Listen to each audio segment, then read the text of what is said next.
ሶስት ነገሮች ላይ በእውነት መደራደር ተገቢ አይደለም። የመጀመሪያው በጠዋታችሁ ላይ ጠዋት የቀኑ መጀመሪያ አዲሱ ቀን የሚጀምርበት ሰዓት ከነቃችሁበት ሰዓት ጀምሮ ያለው እንግዲህ በጠዋት መንቃት በጣም የብዙ ስኬታማ ሰዎች ባህሪ ነው፣ ልማድ ነው። ከነቃንበት ሰዓት ጀምሮ ግን የምናደርጋቸው ተግባራት ወይ ያለፉት ጊዜያት ጋር እንድንቆይ ያደርጉናል ወይም ደግሞ አዲስ ውጤት እንድናመጣ ያግዙናል እና ውሳኔያችን በእጃችን ነው።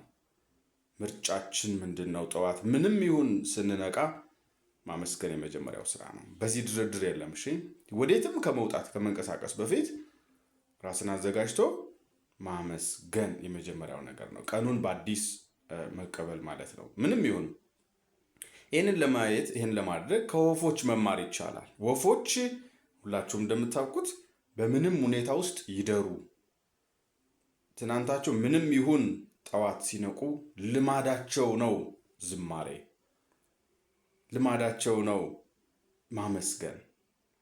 ስለዚህ ጠዋት ሲነጋልን ስንነቃ ጨለማው ተገፎ ብርሃን ስናይ ሁልጊዜ አዲስ ተስፋ፣ አዲስ እይታ ሰንቀን መነሳት አለብን ማለት ነው።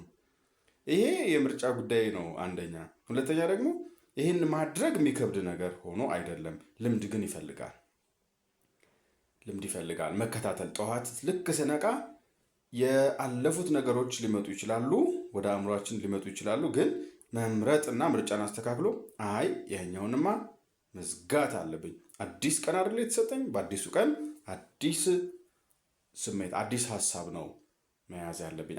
ሁልጊዜ አዲስ ሀሳብ እንይዛለን ማለት አይደለም። እሺ፣ ነገሮችን ለማድረግ አዲስ ዘዴዎች ማለት ነው። ቀኑ አዲስ ነው።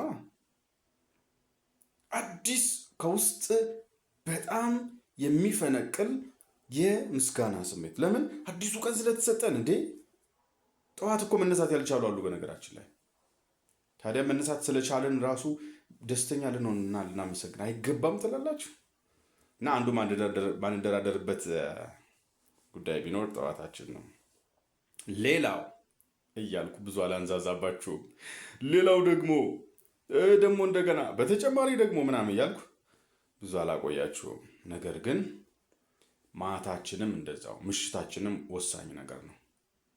ምክንያቱም ውሏችን ሲቃኝ ብዙ ተገቢ የሆኑ ተገቢ ያልሆኑ ተግባራት ሊኖሩት ይችላሉ።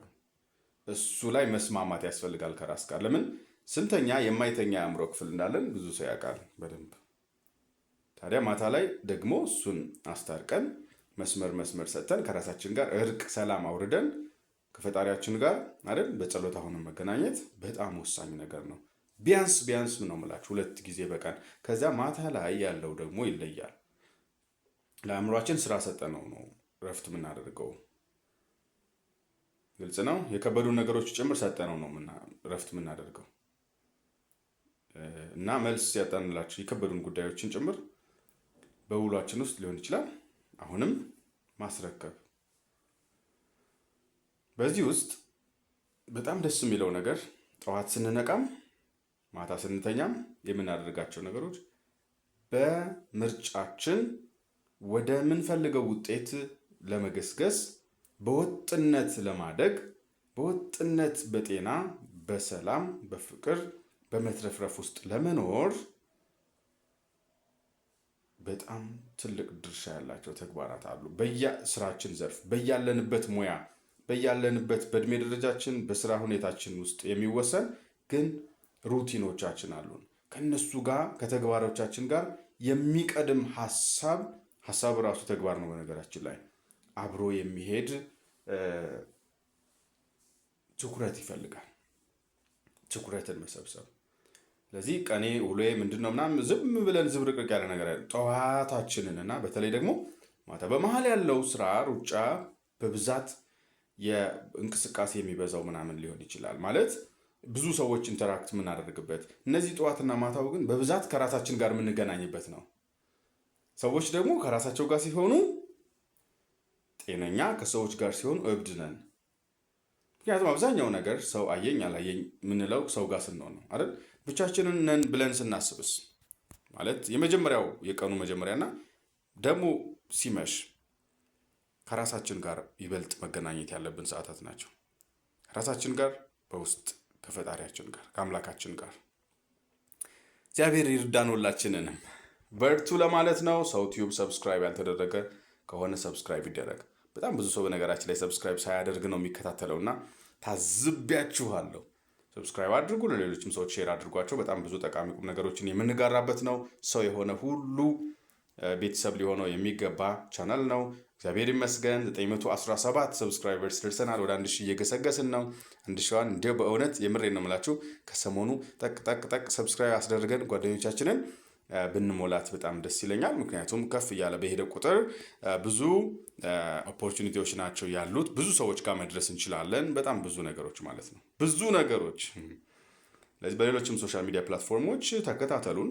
ፈቃዱ መንግስቴ በሚል ስም ነው ሁሉም ጋር ያለሁት፣ ሌላ ምናምን ነገር የለውም። ስለዚህ ፈቃዱ መንግስቴ ሰርች ይደረግ።